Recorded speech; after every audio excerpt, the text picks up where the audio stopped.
मी श्रीरंग गोडबोले यांना पुढच्या मांडणीसाठी व्यासपीठावरती निमंत्रित करेन आणि निफाडकर सर तुम्हालाही व्यासपीठावरती निमंत्रित करते. आपण सर्वप्रथम श्रीरंग गोडबोले सरांचं स्वागत करूया आपल्या या परिषदेमध्ये. ते सहभागी झालेले आहेत वक्ता या नात्याने आणि आपल्या सगळ्यांनाच माहिती आहे गेली अनेक वर्ष रंगभूमी, चित्रपट, नाटक या सगळ्याशी अतिशय जवळनं संबंध असलेले आणि आत्ता किरणनी उल्लेख केला तसं की नाटक केवळ सादरीकरण नव्हे तर नाटकाच्या संहितेच्या मंजुरीपासून अनेक विषयांशी निगडीत असं ते नाव आहे. त्यांना मी इथे आज आपण त्यांना विषय दिलेला आहे दृकश्राव्य नवप्रवाह. त्यामुळे दृकश्राव्यासाठी सुद्धा अतिशय दर्जेदार काम त्यांनी केलेलं आहे. मी त्यांना विनंती करते आपण आपलं मनोगत व्यक्त करावं. खरं तर मला नाटकाविषयी खूप बोलावं असं वाटत होतं, परंतु आता किरण बोलला आहे, त्याच्या आधी प्रवीण बोलला आहे. कारण माझा मूळ धर्म नाटकवाला हा आहे, परंतु आज मला विषय वेगळा दिला आहे. हे सगळे नवीन मीडिया जो आहे ते नवीन मीडियामध्ये मी काम करतो आहे आणि पुणे शहर हे नवीन मीडियाची राजधानी कशी बनेल या दृष्टीने मला वाटतं थोडी मांडणी करावी असं मला वाटतं आहे. याचं कारण तशी म्हणाल तर पुण्याला नवीन मीडियाची परंपरा काही नाही, कारण नवीन मीडिया नवीन आहे. तो काही 61 साली पूर आला तेव्हा नव्हता, त्याच्यानंतरही तो नव्हता, त्याच्या संगीत नाटकांच्या काळातही नव्हता. पण मी जे बोलणार सगळं नवीन आहे. मी त्याला काही कुठलीही पार्श्वभूमी नाही, त्याला कुठलाही फार मोठा इतिहास नाही. असला तर फक्त कलेचा इतिहास आहे आणि हा सगळा जुना कलेचा प्रवाह जो पुण्यामधला आहे तो कलेचा प्रवाह या नव्या माध्यमांमधून कसा वाहत राहील हाच यातला मुद्दा राहतो. परंतु मला असं वाटतं की ज्या पद्धतीने एखादी राजधानी बनते तेव्हा त्या राजधानीमध्ये त्याच गावातील लोक त्या राजधानीचा भाग बनत नाहीत. ही राजधानी त्या राज्यातल्या सगळ्या भागातून येऊन मंडळी एकत्र येतात तेव्हा त्याची राजधानी बनते. मला असं वाटतं की नवीन माध्यमं जेव्हा येतील तेव्हा पुण्यामध्ये भारतातनंच नव्हे तर संपूर्ण जगातनं सर्व प्रकारची माणसं जर का इथे आली आणि जर का नवीन माध्यमांचा विकास झाला तरी राजधानी बनेल. इथल्याच लोकांनी आता आम्ही नवीन माध्यम पण शिकतो आणि त्याच्यामध्ये काहीतरी करतो याला काही अर्थ नाही. जसं आपण म्हणतो की हॉलिवूडमध्ये आत्ता आपण जर का गेलो तर हॉलिवूडमध्ये आता जगभरातले सर्व देशांमधले सर्व प्रकारचे कलाकार एकत्र येऊन त्यांनी ते हॉलिवूड बनवलेलं आहे. म्हणून हॉलिवूड आत्ता सर्व प्रकारच्या टेक्नॉलॉजीने बनलेलं एक निर्मिती केंद्र बनलं आहे. तसं पुण्याचं निर्मिती केंद्र बनलं पाहिजे. असं लोकशाहीत जसं आपण म्हणतो की पुण्याच्या लोकांनी पुण्याच्या लोकांसाठी चालवलेले पुण्याचे माध्यमाचे असं नको आपण म्हणायला.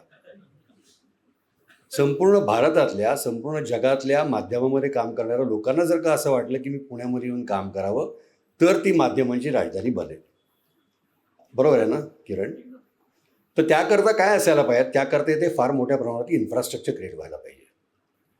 म्हणजे आम्ही खूप वर्ष हे सगळं करतोय, अभिनिवेश बाजूला ठेवून आमच्याकडे काही नाही इथपासून आपण सुरुवात केली पाहिजे.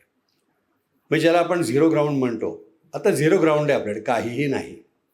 आपल्याकडे एक FTI आहे, त्याचा नवीन माध्यमात काहीही उपयोग नाही.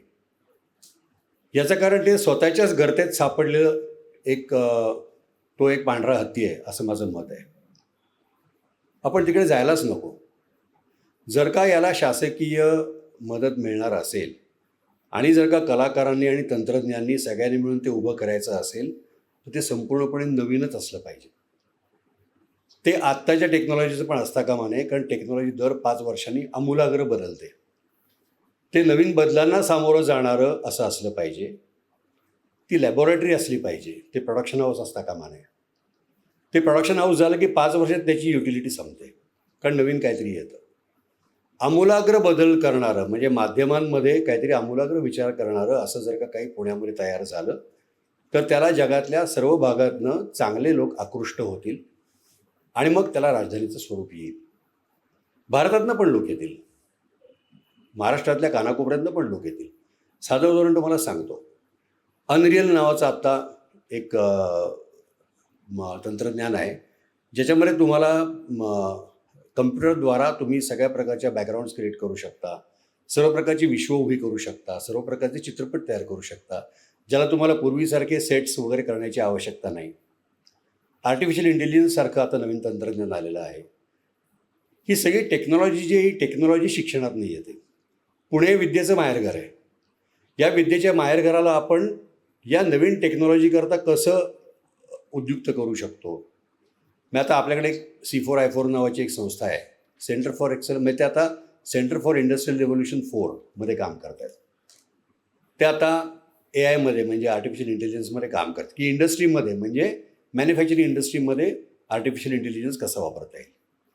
तर आमच्या इंडस्ट्रीमध्ये म्हणजे मनोरंजन क्षेत्रामध्ये आर्टिफिशियल इंटेलिजन्स कसा वापरता येईल, हे आपल्यावरती आलेलं गंडांतर आहे का आपल्याला मिळालेली संधी आहे, याचा पहिल्यांदा विचार करायला पाहिजे.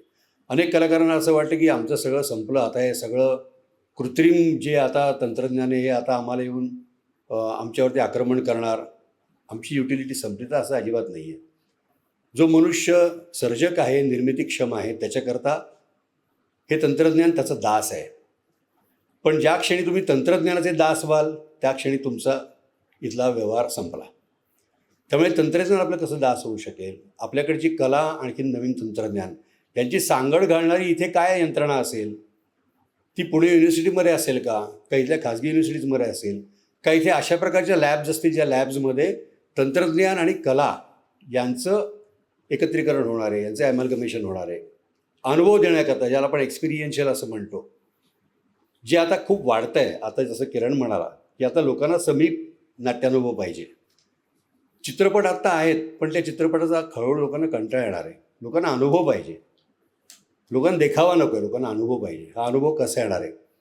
आता ही जशी 5D 6D 7D सारखी तंत्रज्ञानं आहेत ज्याच्यामध्ये तुम्हाला फक्त चित्रपट दिसत नाही, तुम्हाला चित्रपटाबरोबर त्याच्यामध्ये तुम्हाला तुमचे जे सगळे सेन्सरी एलिमेंट्स आहेत ॲरिस्टॉटलने सांगितलेले सगळे, ज्याच्यामध्ये तुम्हाला त्यांचा अनुभव येतो, तुम्हाला वास येतो, तुम्हाला गदागदा हलवून टाकणारं ते तंत्रज्ञान असतं. हे तंत्रज्ञान आपण पुण्यामध्ये विकसित करणार आहोत का, त्याच्या लॅब्स आपण पुण्यामध्ये विकसित करणार आहोत का, आणि जे तंत्रज्ञान जगातल्या सगळ्यात पुढचं असेल ते पुण्यामध्ये पहिल्यांदा असेल का.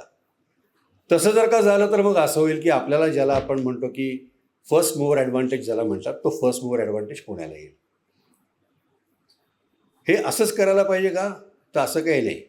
ज्या पद्धतीने नाटक चालू आहे त्या पद्धतीने नाटकही चालू राहू दे, संगीतही चालू राहिलं पाहिजे, शास्त्रीय संगीतही चालू राहिलं पाहिजे. मी आत्ता फक्त एवढ्यापुरता विचार करतो की नवीन तंत्रज्ञान, नवीन माध्यमं याच्याकरता पुणं कसं राजधानी होईल, जो यांचा आत्ताचा उद्देश आहे. त्याकरता इतर कलांवरती गंडांतर आणण्याचं काहीच कारण नाही.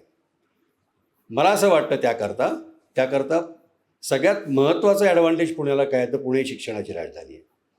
पुण्यामध्ये उत्तम इंजिनिअरिंग कॉलेजेस आहेत. ही सगळी नवीन टेक्नॉलॉजी आहे ना, आणि हे सगळे नवीन मीडियाज आहेत, हे सगळे नवीन मीडियाज हायली टेक्निकल आहेत.